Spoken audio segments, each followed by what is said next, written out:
Welcome back to Horrifically Well Read, Bled, and Said. Today we have a multi hyphenate. He is a publisher, he is an artist, a cover artist, an actor, and a fantastic novelist in his own right. The wonderful Joey Powell. Welcome. Woo! Thank you so much. Those are such wonderful words. Thanks so much. I appreciate it. And we just discovered a former podcast host. And Gonna former add that podcaster, too. yeah. Yeah, I couldn't do everything all at once. So once I started really getting into publishing, podcasting was the first to go because it is a lot of work. Love it. Love podcasting. Love talking to people and putting the episodes out. Uh, Way too much work to keep up with when I'm doing publishing. So Yeah. yes. So the first question is, what's it like to be God's favorite to have that much talent? So, yeah, good question. I think about this often. No, well, one, thank you again. You two are so incredibly nice. I That'll stop soon, don't worry. I would say that I've been very fortunate. I actually think most people are just inherently creative, but I think a lot of people aren't really given the flexibility in the space to actually Okay. flex those muscles. So I grew up in a household with just a single mom and a brother. And as you all know, you've met my brother. He's a creative as well. So he still does videography and he does writing. We write together. But our mother was a musician and yeah, yeah, very, very ambitious. She's started a few companies. She's been an independent realtor and worked really hard to market herself. And Wow. she's always had a mind for creativity in different fields. So, So you've uh, had a model that if you want to do it, you can just do it yourself. I was going to say modeled, but it also sounds like you actually listen to your intuition of I should do this. And like we're you use the word ambitious for your mom, but and I believe that too, because that's a big part of like being successful, but also just willing to fail, to give things a try. Right. And to yeah, say I can be imperfect in something and then, eventually get it started and go well. yeah, exactly. And when I say I feel like a lot of people don't get the space to flex their creative muscles, I feel like when I was in elementary school, in middle school, in high school, I did gravitate toward the arts. I think they call it like the 3A student, which is pretty rare. I was very into academics. I still love education. Actually, in this point in my life, I'm trying to transition into education. And I was also very into athletics and arts. So the 3As as a student. I just really loved learning things and trying new things. And a That's lot of that awesome. kind of manifested with art forms. What when it comes to getting into education, what area are you interested in? Well, as the idealistic writer type, I would love to teach English. So I was always, people talk about like left brain, right brain people. Mhm. I was always very good at English. I was the type of person where everybody hates writing essays, you know? Well, Yep. Mhm. there's some studies that say that kids don't actually write essays anymore. We don't have to talk about that. I actually loved writing essays, and I would be the first one to turn an essay. I would turn an essay like the week after, and it wouldn't be due for another 2 months. I just really liked researching. Yeah. That's very interesting. So you're looking at more like, your high school kind of Yeah, like yeah, age or group. high Okay. school, middle school. I'm actually certified to be a substitute teacher Yeah. in Wake County now, so Okay. that includes all grade levels. But I have a 3.5-year-old now, and as opposed to just complaining about the education and kids these days and yada yada yada, I figured I might as well actually contribute. Yeah. Wow. Well, that's the track that I went on. I was a full-time sub for 3 years, and now I have my own classroom and teach fifth grade. Nice, yeah, I know you're an So yeah, educator. We yeah. love our So educators. yeah. So I highly recommend it. It definitely is very. It gives you a lot. Yeah, I think that people do complain about it a lot. Even people in the profession complain about it, maybe even more. I don't know if I could ever go back to doing anything else. You're so fed by doing it. Yeah, I mean the kids are so great. Parents, can also be really awesome. But just it really is sort of like owning your own business when you have your classroom, and you don't get bothered very much, at least where I'm at. And yeah, it's really, you have a lot more autonomy and control over what you're doing. So I'm very excited to see uh, this journey as you go on it. Yeah. Or And the thing for you, Adam, is like you have some other like people that you're mentoring yourself after that are able to be like strong, prolific writers, pumping out books, going on tour, because that's another passion of yours. But you're like, I don't want to give up teaching. And that's how I yeah, can tell like you love it so much. So, Joey, with you having so many other endeavors, it feels like it's something that you could continue to do your other things while still feeding that side of yourself. Yeah, I mean, I would hope so. I think the hardest part about doing this, especially the publishing piece, because there are a lot of hidden factors within publishing that are extremely time consuming. The hardest part about it is maintaining the business while it's not incredibly profitable, because publishing isn't super profitable, but also just, affording stuff. You still got to work, yeah.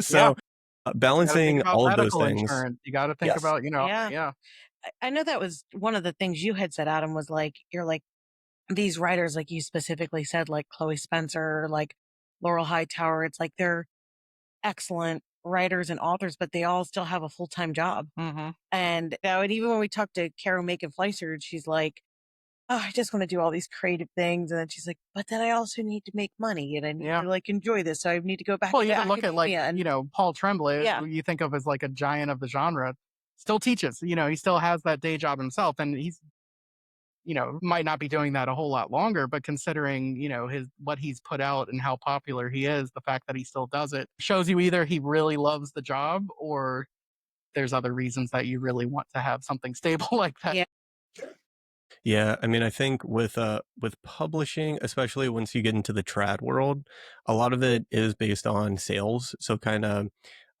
title to title, a lot of those authors are given advances and then they're paid royalties after those advances.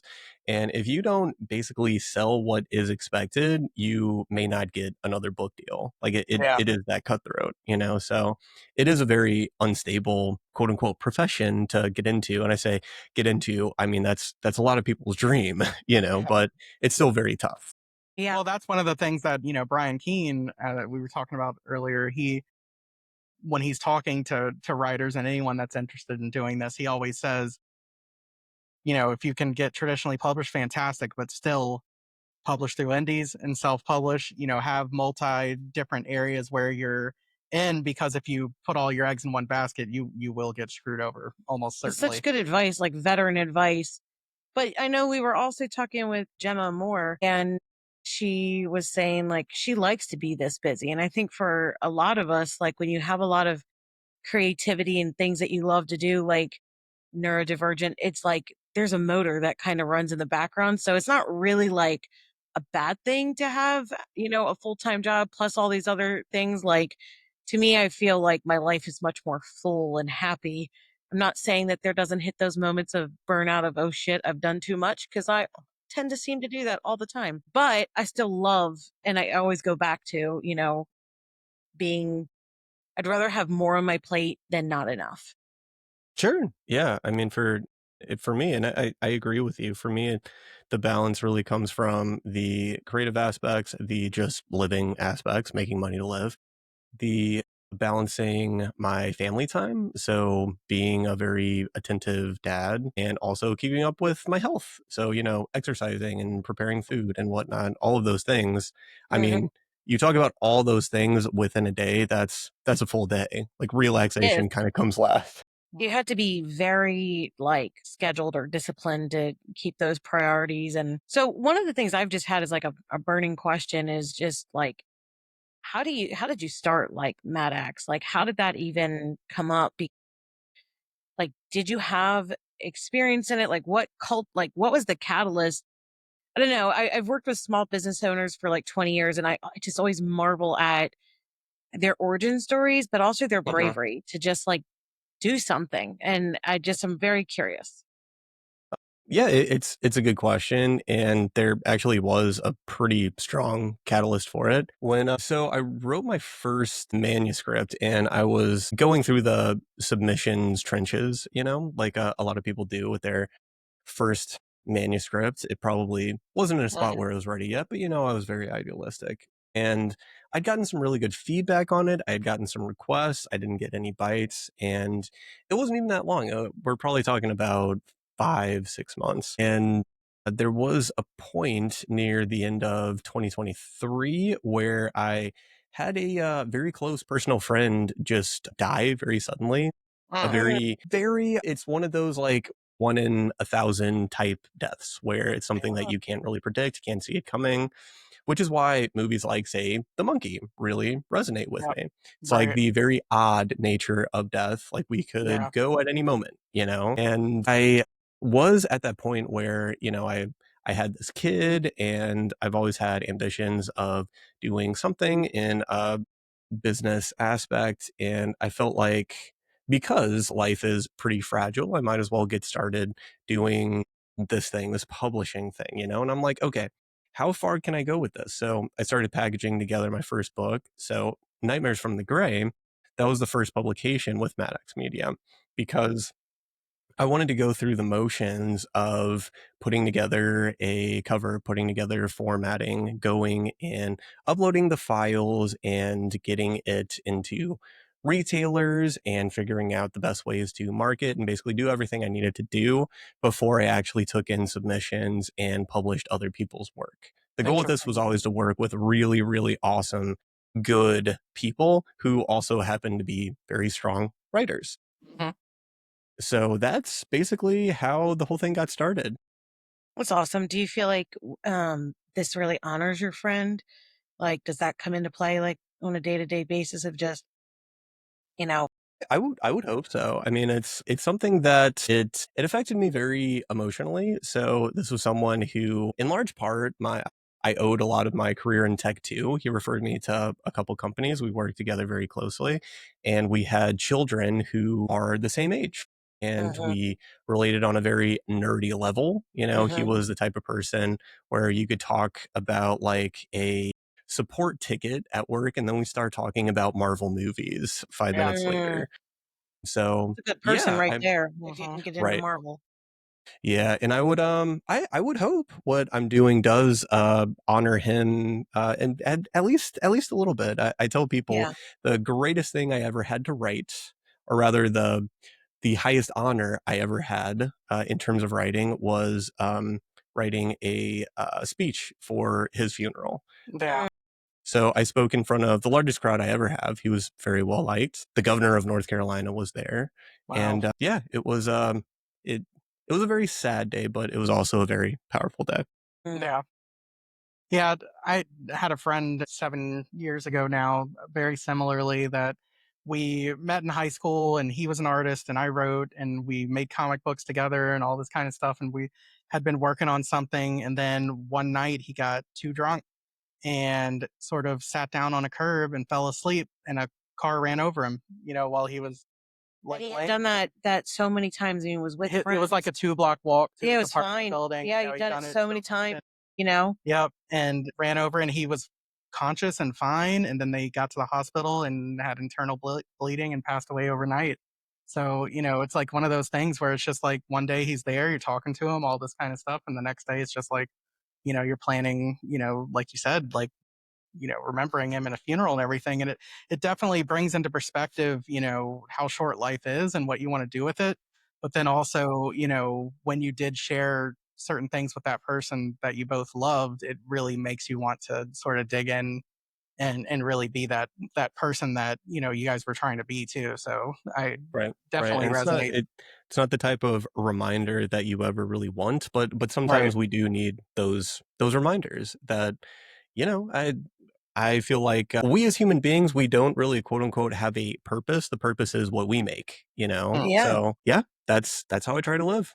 Yeah. that's awesome. So let's go back to the beginning here. Mad Axe does a lot of things, but I would say that both your writing and what you publish is very horror centric. Has that been something that has always been for you of what you enjoyed, or is that more recent or somewhere in between?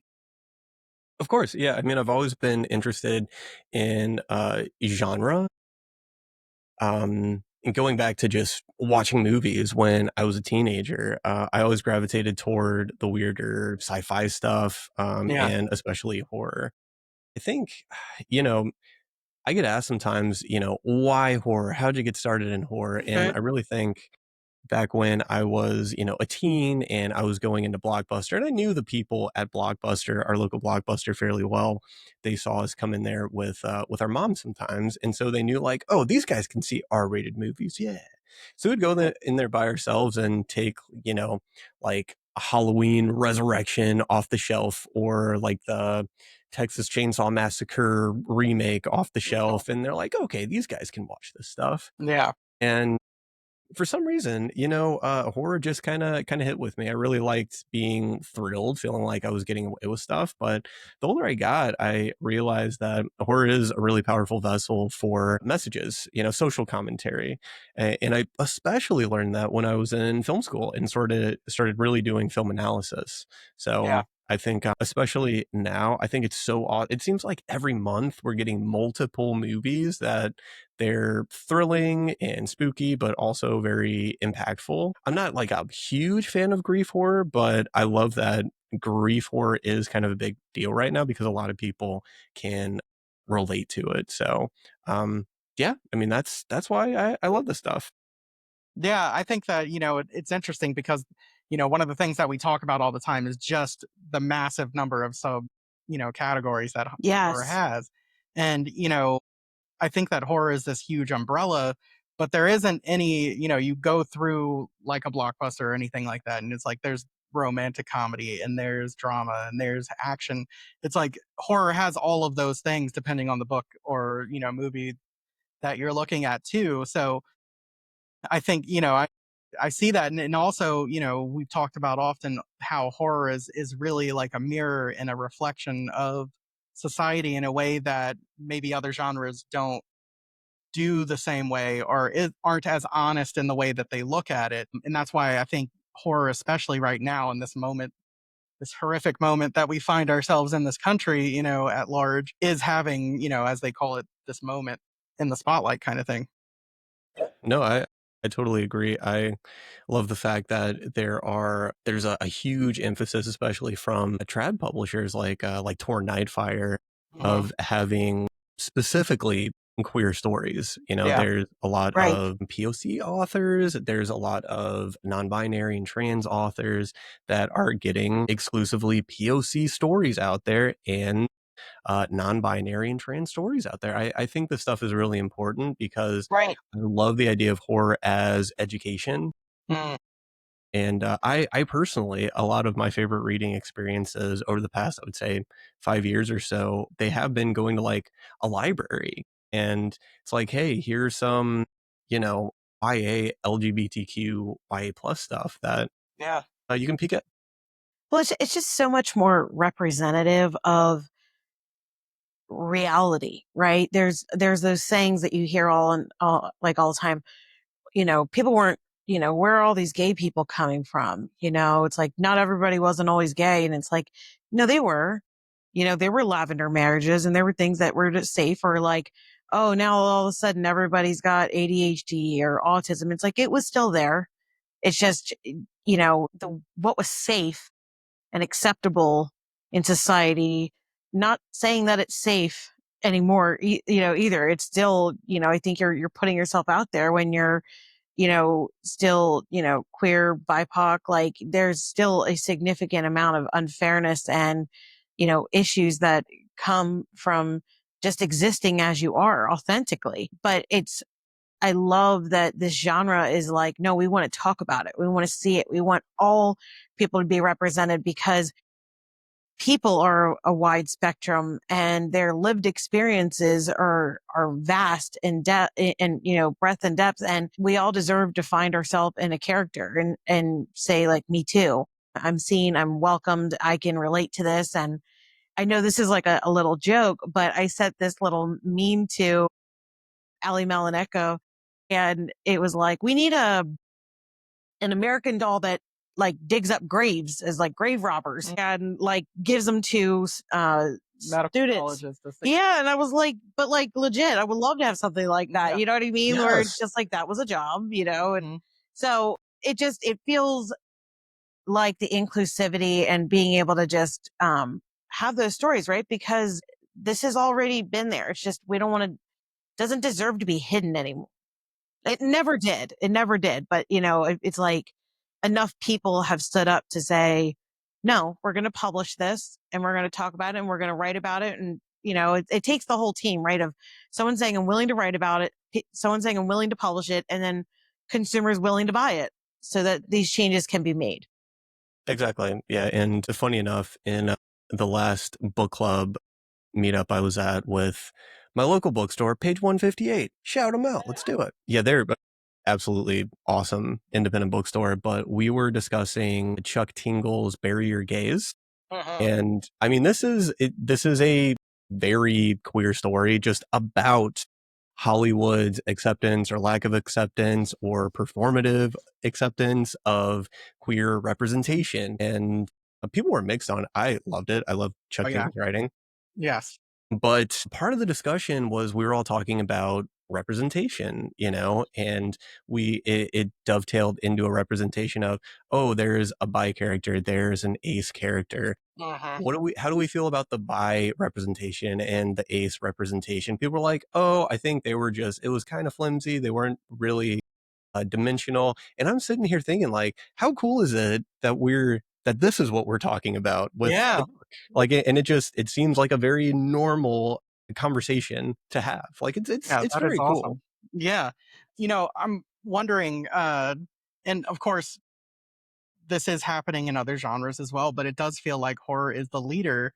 And it often is when it comes to pushing boundaries. Not that this should be considered pushing a boundary, but sort of leading in certain ways. What do you think it is about horror that lends itself to something like that, to having these voices being heard more so? Well, to me, I think horror has always been a safe space for people who feel weird or like or a little freaky, and I mean that in multiple ways. I mean, throughout the course of our acceptance of different demographics of people, people have been called freaks, Right. or I feel like there have been I just go to like a horror con or something. People love dressing up, Yep. and they dress up like their freakiest selves. And I Hmm. think there is this wide acceptance of a subculture that is very non-traditional. Yeah. And I love that about horror. Horror kind of represents a lot of, I would say it celebrates the idea of makeup and performance. And it's basically like Halloween all year. And I think people really love that aspect of it. Yeah. And one thing, and we'll get into it, your most recent books that are out or soon to be out, a lot of times, the assumption is because either what they're reading, what they're writing, what they're wearing are of the darker, generally variety, that the people themselves are going to behave or act that way as well. And, I think both of us have been to a number of horror conventions, both, books and movies and all that kind of stuff. And generally speaking, obviously there's exceptions, but the kindest, most empathetic, like, people are in this community, and they generally seem really kind and happy for the most part too. I don't know, one, if you agree with that, and two, why do you think that is? No, I mean, I do agree with that wholeheartedly. I feel like a lot of people who write the darkest things tend to be some of the sweetest people. And, just like with any kind of industry, there is the jerk here and there, but by They and almost large, stand out more so in this community because of the, yeah. exactly, exactly. I think by and large, people are they are very kind. And I personally think so.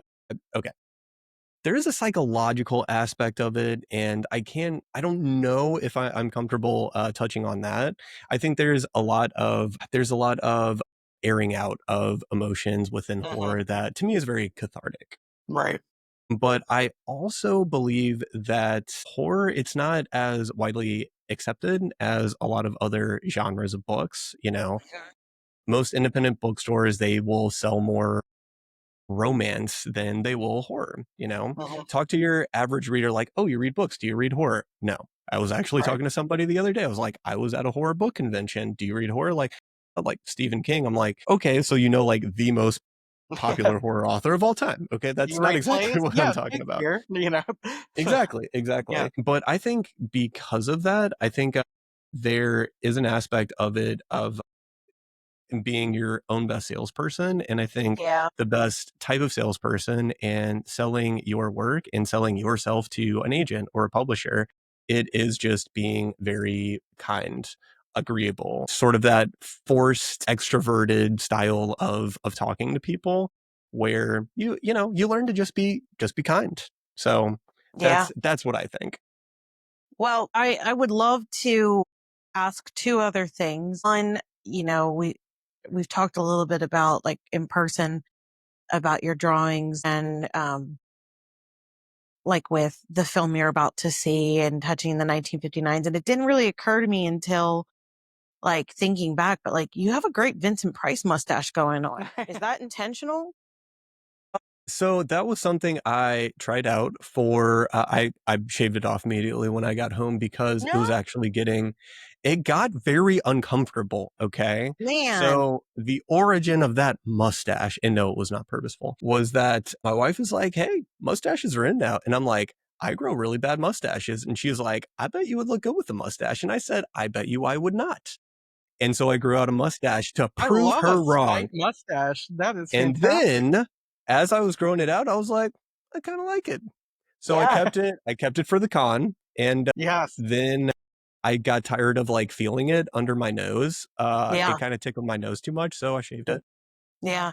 Well, in case you are curious, there is emergency mustache packs you can get. Yeah, it's true. Like when I bought my Emergency. mom for Christmas Tom Selleck's biography, I did get her a pack of emergency mustaches, like a variety of different kinds for you to Just try in out that case. for her to just wear while she was reading the book. And you never Right. know where you enter a place and someone you don't want to know, you don't want to see Yeah. is there. Throw on the emergency mustache. Yeah. You That's blend right. That's in. right. I'll do my best Vincent Price Yeah. impression. And the other thing I really wanted to ask you about was just I wanted to go in depth with you because we just touched on very, very lightly at Books and Brews, but Squirming all the way up. Like I wanted to go in a little bit more in depth on like for people that haven't read it yet, but have been affected by the political atmosphere and The way religion's been weaponized. yeah, like pitch us this book because I think it sounded amazing. And it sounds to me like, again, people would find a lot of like, oh, I needed to read that. Yes. It worked that way for me for sure. Yeah. Well, so I've been living under a rock. What's the political atmosphere like right now? It's fantastic. Everyone loves each other. No one's at odds. We're definitely not opening concentration camps for people of color at all. I actually pitched this to people and they're like, is this nonfiction? I'm like, kinda, in the same way that I read Wake Up and Open Your Eyes. And I was like, this kind of seems like nonfiction. Yeah. Yeah. So I would But say, I mean, basically, Joey, anything you could think of, like, are you serious that's happening now? Like, yeah, Yeah. a little bit close. We defunded a bunch of stuff recently. I try to stay a little bit more under a rock these days too, but as I understand it, the Oval Office got kind of redecorated with a ton of gold embellishments everywhere. that's our tax dollars at work right there. Yeah, yeah. And There are no more viewers like you because the corporation. yes, we do not have PBS like Yeah. that anymore. Yeah. Yeah. Um, Any happiness has been outlawed. I mean, Yeah, as you- of you- recently, it was a bill that was swept under and it just kind of went under the thing, which was we're going to be allowed to start rounding up homeless people and, That's always fun. putting them under a hold for beyond 72 hours. Yeah. I did look that bill up because Yeah. you were like, did this really happen? Yeah, no. Is that right? And Oh yeah. I actually do encourage people whenever they get outraged by like a bill that's passed, you can actually go online and read bills. Like just read the bill, and decide for yourself if this is something you should be outraged about. I think more often than not, yes. lately. Yes. Obviously, I was joking. Yeah. Yes, I'm very maybe too much engaged politically. So this is inherently it is a very political book, and the way I pitch it is it's got a little bit of Midnight Mass meets H.P. Lovecraft's. Mm-hmm. So to me, this started as a cult story and it sort of morphed into a cosmic horror story. So it's about these two brothers who have been estranged for years because one of them came out as gay early in their childhood and he was shunned by the church. And they both had a very tenuous relationship with their mom, who sort of split between the two sides with the kids. Do I stay the path of the good Christian church going woman, or do I support my son in his, his new identity that has been shunned by the church? So she dies and they come back together and they both have these ulterior motives. One of them wants to expose the cult that the other brother is a part of. And Joe, who is deeply embedded in this Christian white nationalist cult, wants to lure Anthony over to the side of the cult. So to me, I always wanted to make this sort of what I call a bigotry cocktail. So Mm. I wanted to tackle a lot of, yeah, that's what I said. I mean, it has, I have the content warnings pretty early on. And I tell you, if you get upset by things like racism and Don't homophobia and read. transphobia Yeah. and dead naming, transition therapy, basically all of the hot button things that I think are exclusive to Christian extremism. If Mm-hmm. I'm being completely honest, Yep. I think No, if we we're all want you being to, honest, for sure. Yeah. I remember actually sending this off to editors when I was trying to get feedback on it. And then, of course, sensitivity readers. And the note I always gave to them was, I want to make sure if this pisses off anyone, it pisses off the right people. Yeah. So, I yeah, like that. it was very important to me to make a story that was very sensitive to these very extreme challenges that human beings are facing right now, while also being a very thrilling horror story. Yeah. And I think if you're pissed off about any of those topics I just mentioned, you may find something to like in the book. And when did it? I'm not sure if I heard this right when we were talking at Books and Brews, but you started writing this or had the idea during the 2020 election. Is that correct? Yeah, so I first wrote this as a very straightforward sort of, I'd say, religious thriller screenplay. And it was based on some conversations I had with a friend who was, I would say, a fundamentalist Christian. So he basically takes the words of the Bible as literal. Mm-hmm. I don't know anybody like that, Joey. Well, you're lucky then. No, hey, we love all of our brothers and sisters, okay? Even those that practice Christianity. By the way, I personally am not a Christian. Yeah. I do have a lot of friends who I call the good Christians. Yes. So I do make some jokes at the expense of Christians Yeah. sometimes. I'm Well, very sorry. I have to say this disclaimer every time when we get into this, but it's like we're against the weaponization and a lot of the like radicalization from Mhm. organized religion, not against Christians itself and Yeah. the belief It's systems. yeah, because it's the use of organized religion to gain power and take people to. Yeah, I think we're pretty on the same page. With Mm-hmm. a lot of people for that. I don't support any kind of religion as a tool to oppress people. Right. So, I say this is a political book. I think it's actually more of a human rights book. Hmm. So the idea for this book, it became so after the 2020 election, a lot of the discourse surrounding any kind of election, it has to do with, okay, who are we going to scapegoat this time? It could be poor people, right? And that's how Night Games, my other book that Yeah. came out this year, came to be. Right.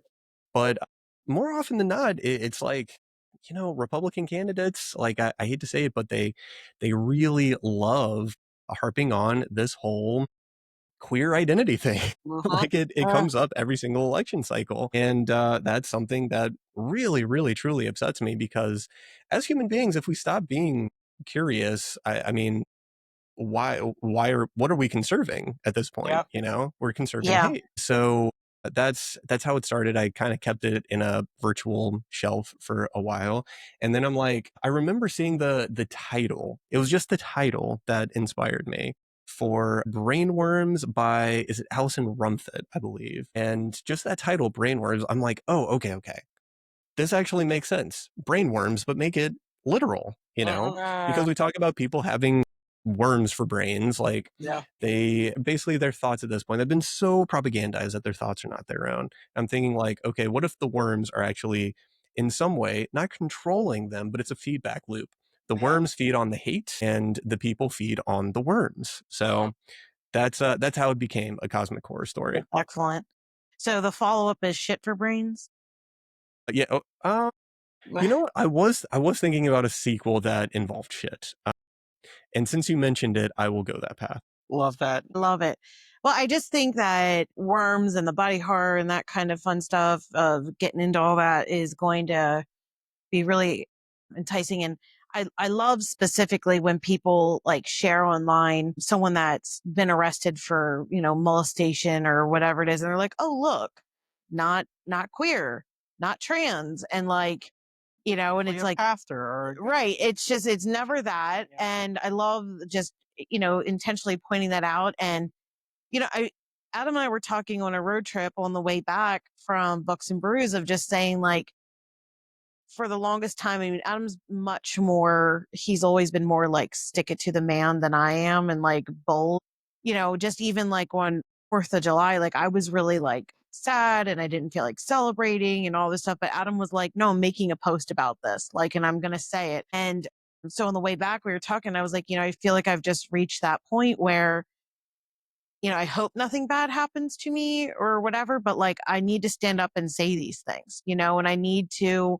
like, I'm going on record recording a lot of my personal feelings about this stuff. And it's like, but if I don't stand up for these people, then what kind of, or just like push back against this. Like I had always hoped, if I lived during the time of the Underground Railroad, that I would have been a safe place and a home for that, or if I was someone that, during the time of Anne Frank, like these visible things that we can see where people had to make this choice, that I would have made the correct one. And I feel like right now, just, having conversations like this shows that like, to me, it is stepping out of a comfort zone by putting it on a full recording and sharing, very loudly. And just like the things I put on my Instagram, it's like, I don't want to be apologetic anymore. I live in a very deeply red area and I'm just like, it is what it is. I'm not going to censor myself anymore to make other people feel like I'm not going to become, aggressive about, like things, but it always feels like it was me holding my tongue, not sharing anything politically, not standing up for things, and it's like, that's not keeping peace. That's basically just taking a step back and being a coward is how I feel about it for myself now. So I'm really glad to have conversations like this and that someone like you would write a book like this, because I do think it takes a lot of courage to put yourself out there, and God forbid something like that ever happen, that, you're identified as, I mean, we think back to even when people were blacklisted, years ago with the McCarthy. Communist, yeah. Yeah. So that's my thought, that I appreciate everyone that's willing to stand up and do these things, because it's through that community of saying like, no, we're not comfortable with these things happening. Yeah, no, and I truly think we're at this weird point now where I think the time of being tolerant to Right. intolerance is kind of over. Like we Yeah. shouldn't, because this is what happens, when we are Yes. tolerant of intolerance. Yes. Well, I remember like recently there's been a couple of Instagram posts going around with like some prominent authors offering book deals and bundles for like whenever you support things in relation to Palestine.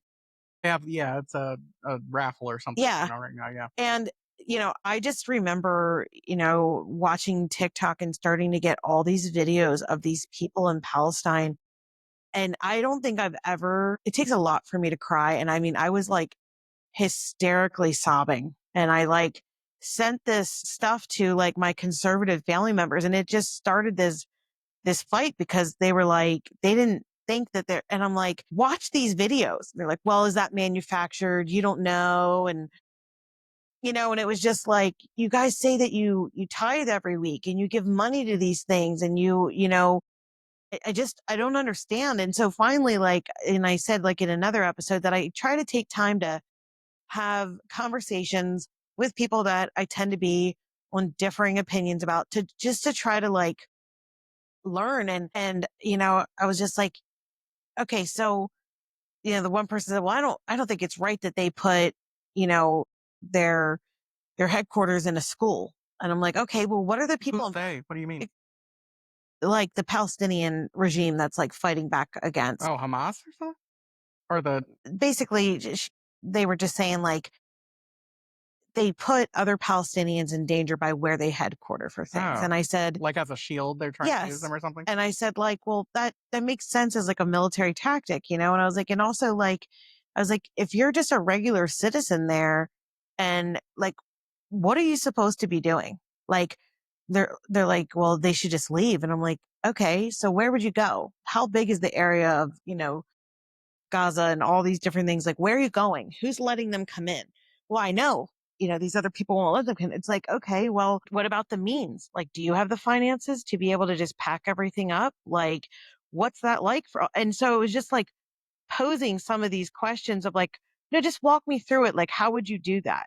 Like, how would you actually? I was like, I mean, we've had flooding around here. We've had some other things, and you see how hard it is to pick things up and to just go, well, now you're in this position. And um, it's almost like, you know, if you don't have to poke hole, you don't have to be forceful and aggressive. But I think if you can poke enough holes or just hold a little bit of a mirror up, to me, I find that is like a little bit of a success for some of these people that are just so ingrained, because you can't take people from their comfort zone and immediately force them into a panic zone, because nothing will work then. There's the zone in between, which is the stretch zone. And I think books and talking as people will not allow you to be in a stretch zone where it does take you out of the comfort. It allows you to imagine things, but you don't have to fully abandon stuff. But eventually the goal is for a new comfort zone to be found in the stretch zone, and the new stretch zone was your original panic zone. And hopefully that's how we migrate people towards more acceptance and, just being comfortable to be advocates for other people that are oppressed. I really didn't expect the Gaza situation to come up, but I will say that I think that's something that we'll look back on many, many years from now, and that will be known as, in fact, I mean, internationally, this is known as a massive atrocity, and Mm-mm. America's complicity in it looks incredibly bad. I mean, there are people who, I mean, not to name any names, people that I love, who would not travel to America for a recent book event because one, they're afraid to travel into the US because Mhm. they feel like they will get detained. And two, they actually feel like America, it's not like we're heading toward fascism. They actually think America, based on the news that they're getting unfiltered, is a fascist country. Yeah. So, I Mhm. mean, yeah, it's really bad. And I hope history remembers all of this in the correct way. I do. Yeah. Yeah. And, you know, the reason I had asked originally that question about the book having, or the idea for what has become the book coming during the 2020 election, is because I think, like, after that, obviously we had the insurrection and that kind of thing. Once Biden was inaugurated in presidency, it was this feeling of like, oh my God, we have dodged this huge bullet Mhm. of, of fascism. And then I think that's why 4 years later, this just absolute deep depression, that Mhm. how in the world did we find ourselves back here again? How could people not have seen what we saw? And how you don't, how that doesn't turn into anger towards other people. And it's like, and it has, like, there is a lot of anger, but how to turn that into something that is productive instead of just like, now I hate you as much as you have hated me. Like, do you have problems with that too? Yeah, I mean, it really is this wild time where I personally think the entire Biden term, I mean, fine in terms of like returning to a state of normalcy, but I Mhm. think probably the largest misstep, and there were a lot of missteps, Yeah. was that I feel like you do have two sides of a political spectrum right now, where there's one that's like, hey, do you want to play ball with us? we need to reach out and play ball together. And the other Mhm. side's like, we're going to take a gun and shoot your ball Yeah. and we're going to toss it into the river and you're never going to be able to play again. They think it's 1992 still, and, Yeah. like, that it hasn't been for a very long time. Yeah. So Yeah. And Joey, question for you. Did you ever watch the show House of Cards? I never did. No. And Okay. I don't think I will watch it because of the lead.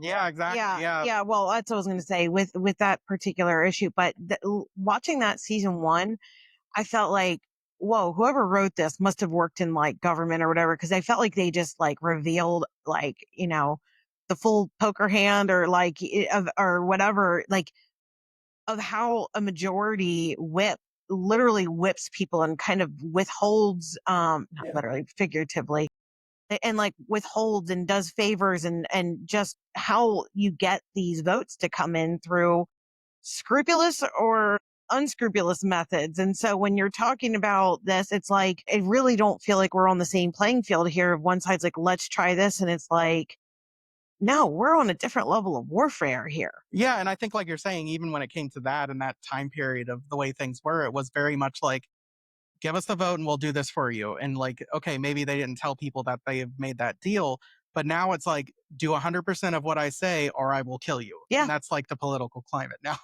like Well, you're saying, yeah, yeah. I mean, we're living in an age of like actual political threats and like legitimate political kidnappings. Yeah. If I mean, it's I really don't try to post political things too often. I'm very much one of those.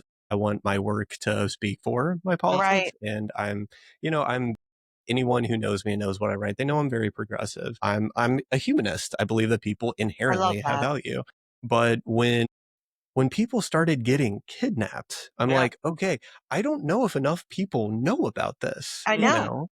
Yeah. And it wasn't just the quote unquote illegals. I mean, it was legals that were getting kidnapped and people who just led protests Yeah. for in favor of, hey, maybe Palestinians shouldn't get bombed to death, you know? Yeah. This is So, what I'm talking about. Like, yeah. I don't, it makes you feel like what is next for, is it the writers? Is it, pundits? Like, is it, you Well, and said I just think like any the of it? question that comes up, what tying it back to sort of writing and publishing and all that kinds of stuff, like, as a writer and as a publisher, does this inform, obviously it does inform your writing as we talk about, both with Night Games and Squirming all the way up, touching on these sort of topics and things like that. But do you find, or do you think the purpose of art kind of has this dual thing of like, you want some escapism, you have the Totally Freak series, which is this like amazing nostalgic thing where you're like, "Oh my gosh, remember like this time period? It was just so much nicer." And these are fantastic, wonderful stories that I'm a huge fan of. And then you also have, like Night Games where it's really, it is also very interesting, entertaining, crazy, but is making a point at the same time. How do you balance that, both as an author and as someone choosing what books they're going to publish? What kind of factors do you have when you're doing that? Yeah. Well, thank you for all those very kind words. I really appreciate it. Yeah. I so it's a really good question because I personally do not feel like art or artists have any quote unquote responsibility Mhm. to send a message. I feel like um, art art is basically whatever the audience takes away from it. I think that is valuable. If an audience wants to go out and be entertained, I think there's a place for that. I remember, as a matter of fact, my brother told me about watching Sinners with his now girlfriend. And they were watching it together, and the whole time she was just fascinated. And afterwards, she was like, "Oh my gosh, I love that so much. It was a great movie."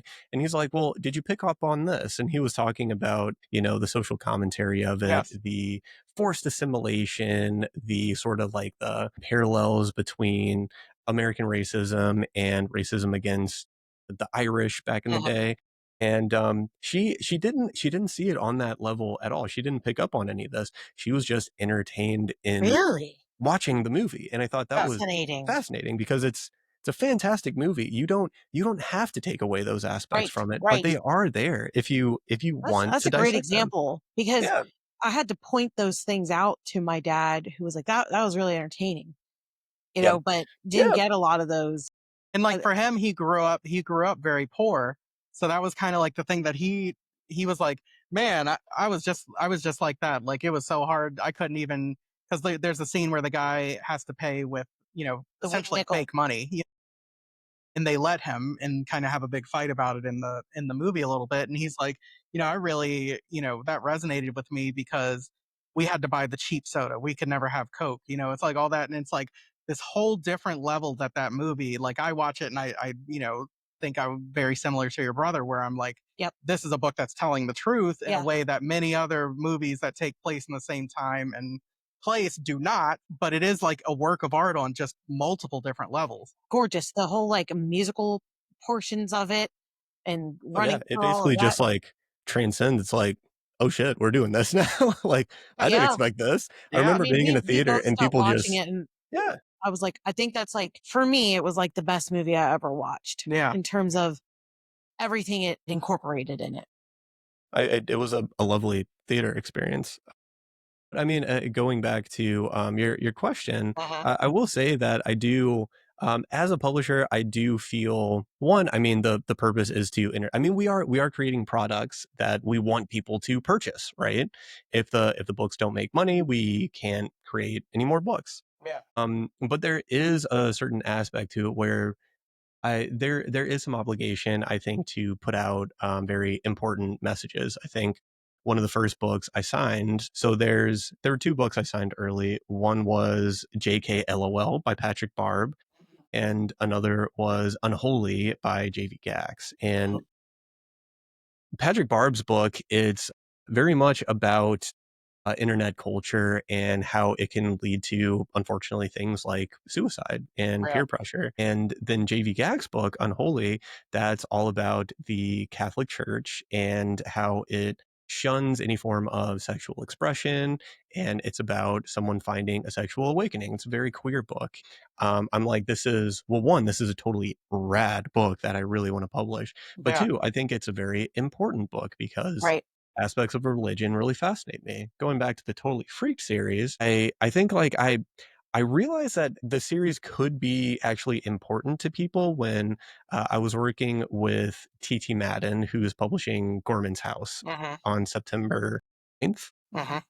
And we were going over cover art and sort of the direction to take it. And TT Madden said, back when I was a kid, we never had any people of color on the covers of any of these books. I think it would be really great to see a black kid on the cover of a Goosebump style book. And I was like, well, snap, that's right.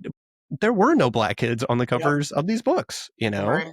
So I was like, it's really cool that TT Madden's going to be able to put this out and they're going to be able to offer it as sort of a window for a lot of kids who maybe want to get into this type of series, but they don't have a lot of books that sort of reflect how they feel personally. Uh-huh. So I think that's great. Yeah, I think I talked about that a little bit because it comes up often when we talk about where love of horror started, and R.L. Stein comes up a lot. And as a fifth grade teacher, I have Goosebump books in my classroom, but kids now, we've gotten to a point both technology wise when those books were written, but then also the complete, like you said, lack of representation that when students read them, they don't identify with these characters. So to have books like that, and even Code Skull and those things that they do have characters that are on, whether it's race, whether it's, you know, gender, most of those books were very male, white, oriented, as he was a male, white oriented author. So it is fantastic to have that representation, to be able to point a kid, hey, you might want to read Yeah. this book. Yeah, and it's really cool to be able to go back to the 90s in retrospect because the 90s was a great time. I mean, I think a lot of people are nostalgic for the 90s because it was a time of a lot of prosperity. There was a lot of Mhm. really great media. And of course, I'm biased because I grew up in that era. Yep. But it was also a time where a lot of our media was blatantly homophobic. There was a time where we were getting more progressive in our media and our politics, but it still was not anywhere near what it is today. I mean, when you think about when Clinton first ran, it was still, even as a Democrat, it was controversial that he was pro-choice. Yeah. Yeah. No, You think about that exactly. now, that's wild. Yeah, and I think it's really fascinating to be able to take authors who lived through that time period and go back to that era. And I mean, Birthday Party Demon, it Mhm. features sort of a queer romance. You know, someone struggling with their feelings for another girl. You know, and T.T. Madden's book, it actually deals with racism in the Mhm. 90s. And I think it's really fascinating to put a lens on that in retrospect. Joey, I just wanted to say that, when we wrote out the description for what this show could be, it's like insightfully unhinged. For a lot of times we're doing a lot of laughing on here, but this particular time that we're talking with you, you're getting into the other aspect of why we're doing this podcast, which is we're touching on these parts that are, into the society horrors, the political horrors, like those sort of things. And, probably like, I feel like this is a nice mixture to juxtapose against other recordings that we've done. But I'm just so grateful that you're able to speak on all of these things and that you have a passion for them and that you're in a position to publish and just get these thoughts out here because it is all these things right here. And sometimes I think having a more sobering episode like this is important, right? And it's been a real pleasure to have these conversations with you where I don't always know where the conversation's going to go.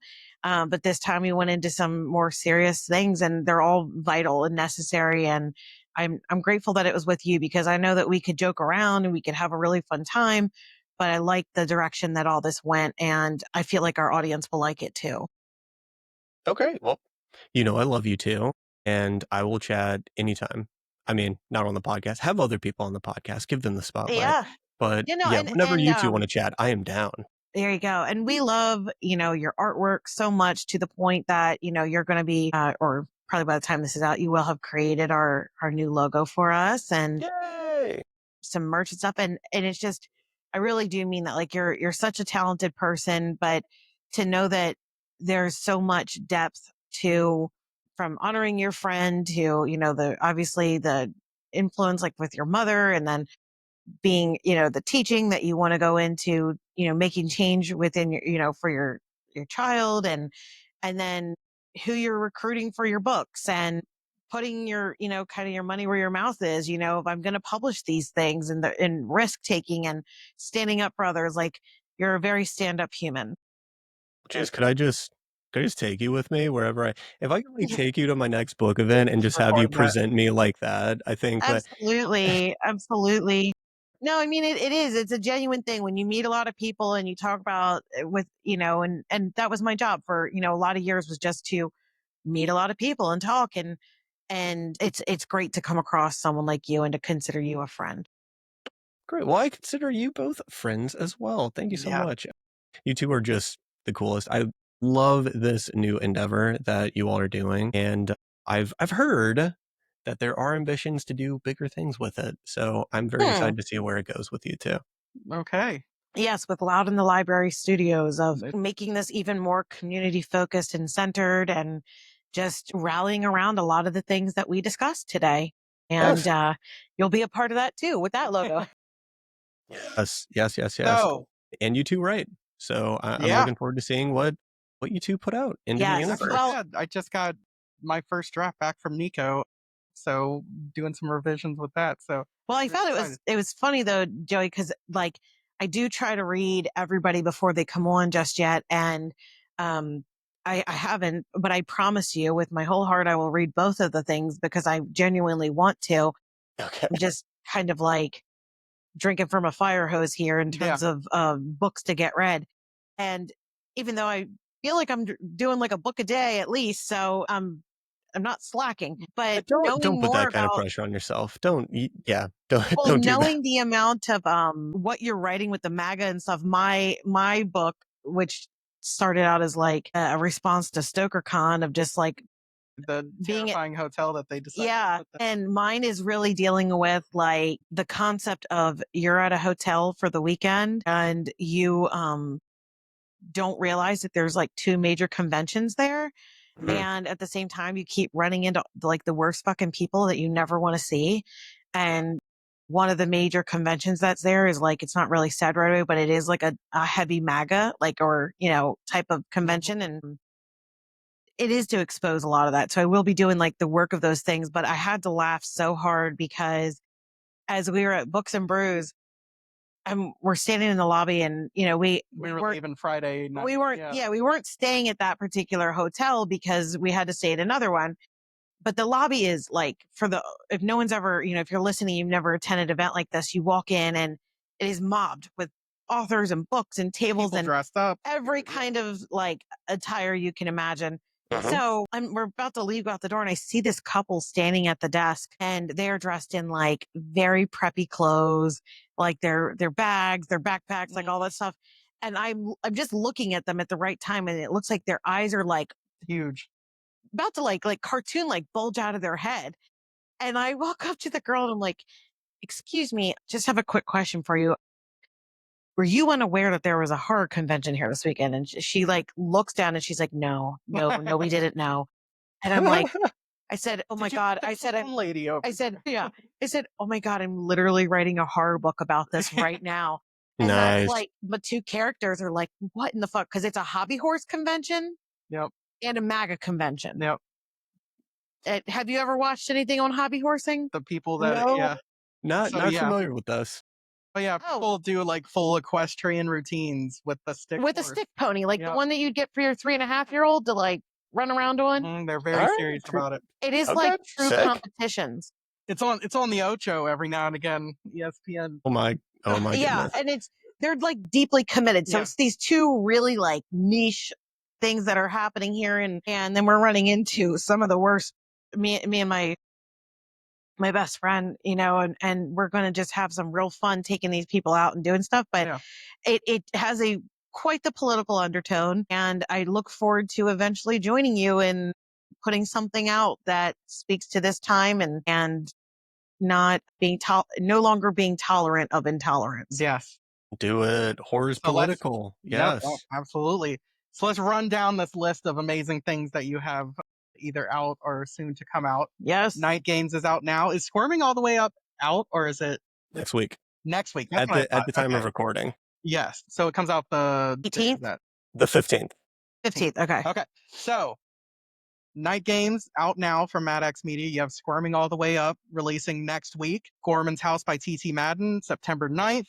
October 14th, the film you're about to see by Haley Newland. Fantastic book that is. And what else? Christmas Party Demon at the beginning of December, correct? The much anticipated sequel to Birthday Party Demon. Because she ended that first book incredibly meanly. So Yeah, I I talked know. to Wendy yesterday and I was like, I kind of hate you and I'm kind of happy that there's a sequel so that I'm not stuck with that ending. But anything you have else? so many excellent projects. Yes. Anything else on the horizon you want to tell people And there about? was there's Blood in This Brew, the Books and Brews anthology. Yes. Did you do the art for that one too?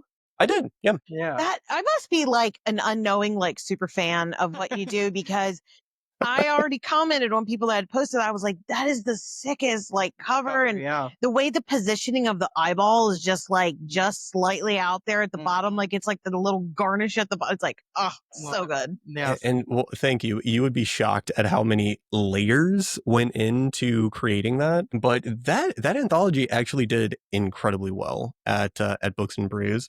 That's to the great. point where we basically sold out of all of our copies the first night, the panel night, and there were none left for the second day. And all of the proceeds from those sales went directly back into the event. So that was kind of like my way of giving back to the event. I didn't know how well it would do. Turns out it did extremely well. Yeah. So I didn't even get one. I'm gonna have to steal one from Cass Celia. Yeah. I'm pretty sure she stole one from me. Yeah, I saw her post from it and I was like, oh, I'll just come visit, Like, how did you get that? No, but next year we'll definitely, I told myself I wasn't going to do it again, but it did so well and people were so excited about it. I love the fact that people could go around and the best thing I heard about it from one of the attendees was like, I can't buy books from all these authors, but I can get this book signed by all the authors in it. And Yeah, it was people like thought a that was yearbook, really like a special. Books and Brews yearbook almost that everybody was getting it signed. Exactly. I And love that. and the stories are actually very, very good. Yeah. I'm very proud of it. So it will be up for sale next week, as a matter Okay. of fact. And as far as anything else on the horizon, I gotta finish some projects. You know, doing all Awesome. this publishing stuff, it's hard to actually do my own writing, but I have some projects in various stages of not completion, but near completion. So we'll see what happens next. All right. Well, everybody watch that space. Definitely get all those books. And also, we didn't even get into the fact that your packaging is the best in the business as well. Thank you. The Totally Freak series, like if you go on there and the VHS packaging is available, you have to order it. It is the coolest box that you'll get, for It's so sure. much fun to put that together. I actually just ordered all of the boxes for Haley's book, the film you were about to see. Which looks amazing. That the Thank you, marquee, thank like you. all of that, I definitely ordered that immediately Yes, too. So yes, you did. You were one of the first, as a matter of fact. I have no chill when it comes to Maddox or Haley Newland books. I wanted to wait to order the boxes to see how many I would need to order. I needed to see how many people would pre-order, and it turns out the pre-orders are kind of doing gangbusters. So Yes, I felt very comfortable ordering 100. So we'll see fantastic. how many we sell. Rather, the question should be how quickly we will sell them. Exactly. All right, I'll do my part. I'll put We in will. more. We're always going to So push for you. Thank you, thank great. you. Yes. So as usual, as always, our pleasure, our honor. Thank you Yes. so much for talking with us, and hope you have a wonderful rest of your day. Yes, pleasure is all mine. Thank you Yep. so much. Thank you. Thank See you. ya. See ya. All right, talk to you soon, guys. Bye. Bye.